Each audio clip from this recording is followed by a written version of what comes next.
दुःखमनागतम् हेयं दुःखमनागतम्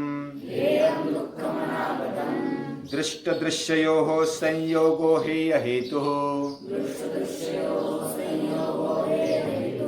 दृष्टदृश्ययोः संयोगो हेयहेतुः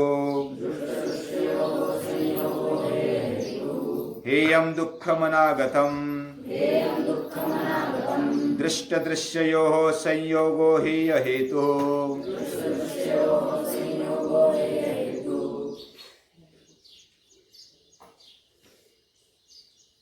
कोई भी बात के लिए, कार्य करने के लिए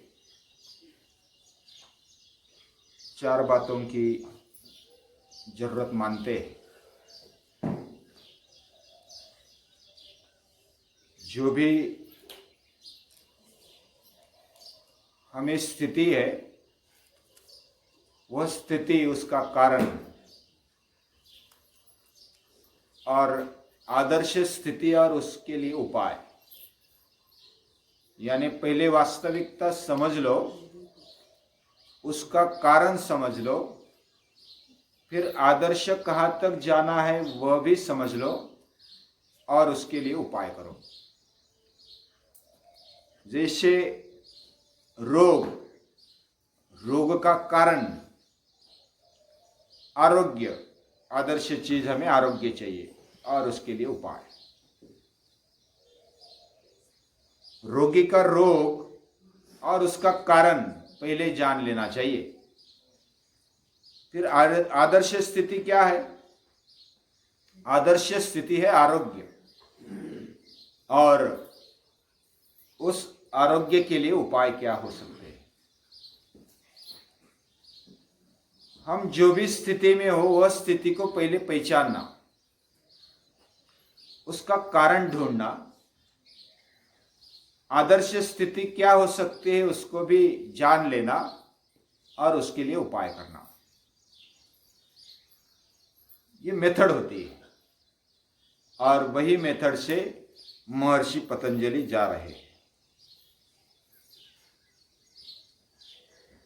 समझो ये संसार है, हम जो जी रहे हैं, उसका कारण क्या है और उससे क्या पाना है और उसके उपाय क्या है। यानी ये जीवन में, ये जीवन का कारण, और जीवन से अगर अंतिम मोक्ष मानते हैं तो मोक्ष और उसके लिए उपाय। और ये जो बात है, ये इधर भी बताई है। हमारे संसार में, यानी हमारे जीवन में ये दुख होता है। दुख कितने प्रकार के हैं? पहले तो जो भी हो चुका, यानी अतीत दुख, उसके लिए अतीत दुख में हम कुछ नहीं कर सकते, वो चला गया, हो गया सो हो गया। जो वर्तमान होता है, अभी चल रहा है, वह दुख, और अनागत यानी कि आने वाला, भविष्य में आने वाला दुख। अभी अतीत को कुछ नहीं कर सकते, जो वर्तमान है उसको भी लगभग हमारे हाथ में नहीं है, क्योंकि हमारे सामने वो परिस्थिति खड़ी है, उसको टाल नहीं सकते। उसका सामने किए बिना दूसरा चारा नहीं है। यानी दो दुख, उसके लिए हम कुछ नहीं कर सकते, उसको सहना। यानी अतीत तो चला गया, उसके लिए कुछ नहीं कर सकते। वर्तमान को सह सकते हैं, उसके अलावा दूसरा कोई चारा नहीं, उसका सामना करके उसको सहन करना। और तीसरा जो है अनागत, वो जो आने वाला है, उसको, दुख को टाल सकते हैं या तो उसको नष्ट कर सकते हैं। हेयम दुखम अनागतम, हे यानी नष्ट करने योग्य, आगे आने वाला दुख, यह नष्ट करने योग्य है। यानी हमारे हाथ में क्या है? कल का दुख सो चला गया, उसके बारे में चिंता करने की भी आवश्यकता नहीं है। दूसरा है जो वर्तमान है, वो जो दुख है वो सामने आ चुका है, वो भी टाल नहीं सकते, उसका सामना करके ही आगे बढ़ना पड़ेगा। तीसरा जो दुख है वह है अनागत, यानी न आया हुआ, उस दुख को हम हटा सकते हैं। जो हाथ में है वो करना, ये बहुत बड़ी बात है। जो हाथ में नहीं उसके बारे में हम चिंता ज्यादा करते हैं। जो हाथ में ही नहीं है, ये वैसा होना चाहिए, ऐसा होना चाहिए, ऐसा करना चाहिए, वैसा करना चाहिए, इसमें बदलना चाहिए, जग सुधरना चाहिए, ऐसा बहुत सारों को लगता है। लेकिन हमारे हाथ में क्या है? हमारे हाथ में खुद को बदलना। खुद को बदलेंगे तो जग बदलने लगेगा, यही हमारे हाथ में है। जग बदलने की हमारी क्षमता नहीं है। एक को भी बदलने की हमारी क्षमता है क्या नहीं है मालूम नहीं, विचार करना पड़ेगा। नहीं बदल सकते, एक को भी नहीं बदल सकते। वह स्वयं जब तक तय नहीं करता है तब तक उसको नहीं बदल सकते। तो हमारे हाथ में क्या है? खुद को बदलना। खुद के हाथ में जो है वो करने लगो, बाकी अपने आप हो जाएगा, ऐसा भी नहीं है। हम करने लगेंगे तो प्रेरणा मिलेगी, हम करने लगेंगे तो भगवान हमारे साथ में है, वो भी करेगा। हम जब आगे बढ़ते हैं तो भगवान आगे बढ़ते हैं और हमारे लिए सहायभूत होते हैं। काम करता जा, हाथ मारता जा, मदद तैयार है। तो जो हमारे हाथ में है उसको करना, ये बहुत बड़ी बात है, यही पुरुषार्थ है। यानी आगे आने वाले दुख को हम हटा सकते हैं। वो दुख का भी मूल कारण क्या है आगे आने वाले, वो अगले सूत्र में बताया। दृष्ट दृश्ययोः संयोगो हेय हेतु।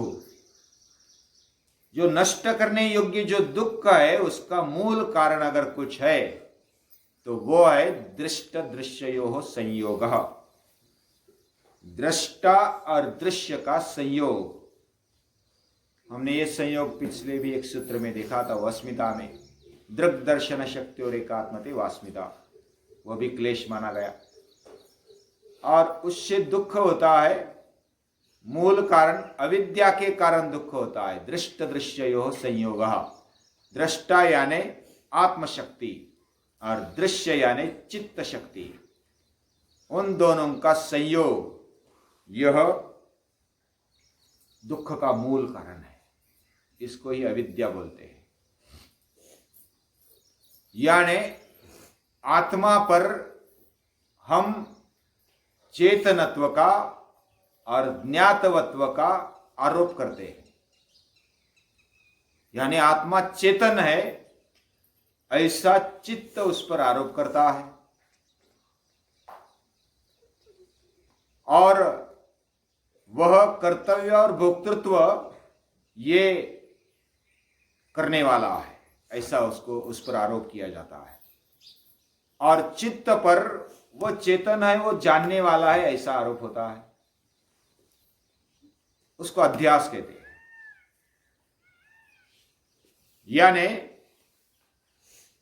चित्त यह ज्ञान कराता है। हमें ऐसा लगता है कि हम मन से, बुद्धि से ज्ञान होता है हमें, यानी वो ज्ञातवत्व उस पर आरोप होता है, और वो चेतन नहीं। हमारा चित्त बुद्धि वो जड़ नहीं है, ऐसा हमें लगता है।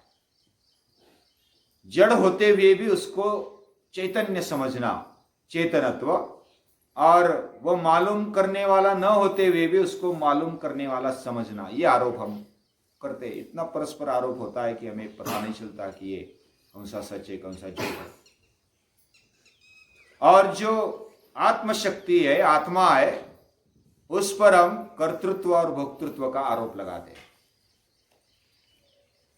यानी वो करने वाला है और वो भोगने वाला है, ऐसा आरोप लगाया जाता है।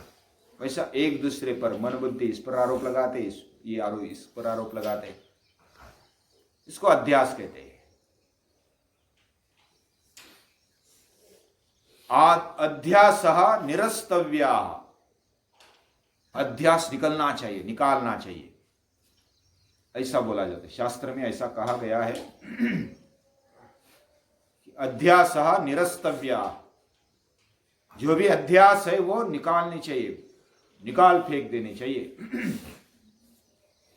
अविद्या, अज्ञान, अज्ञान को निकालना चाहिए।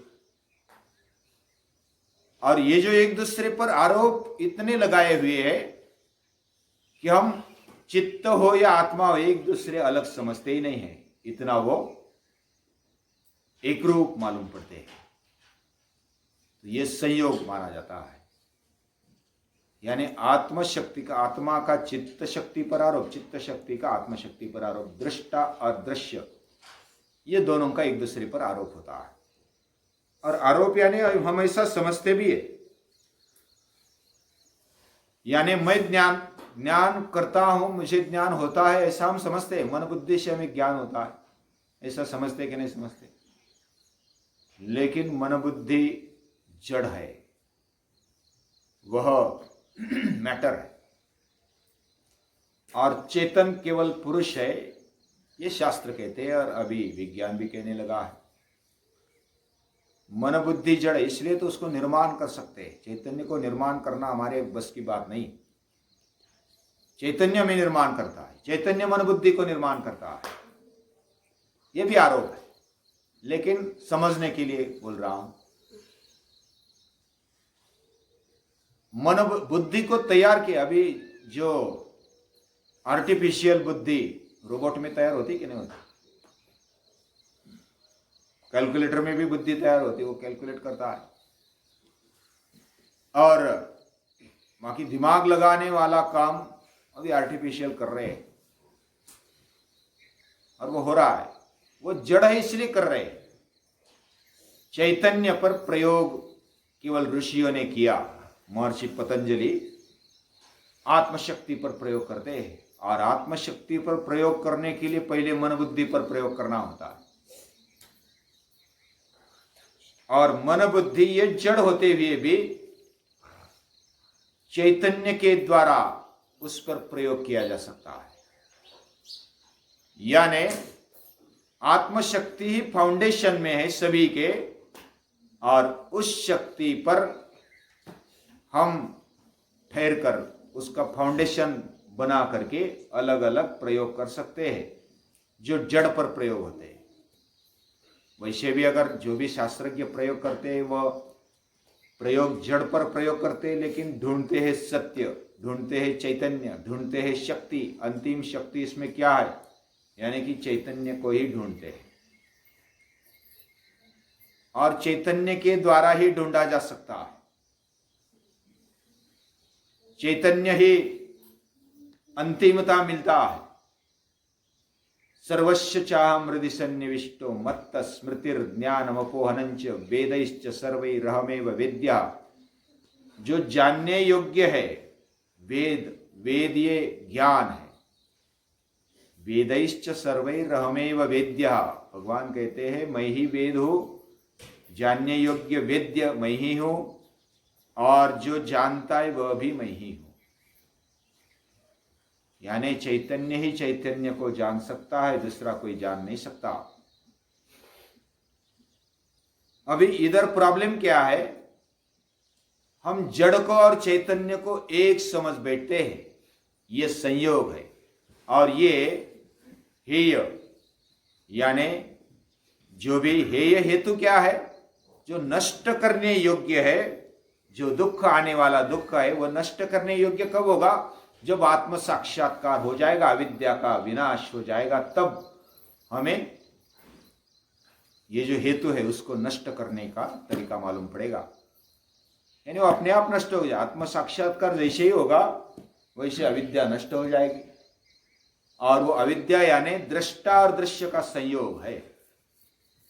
यानी हम अपने आप को शरीर मानते, मन मानते, बुद्धि मानते, या तो अलग अलग इंद्रिय मानते।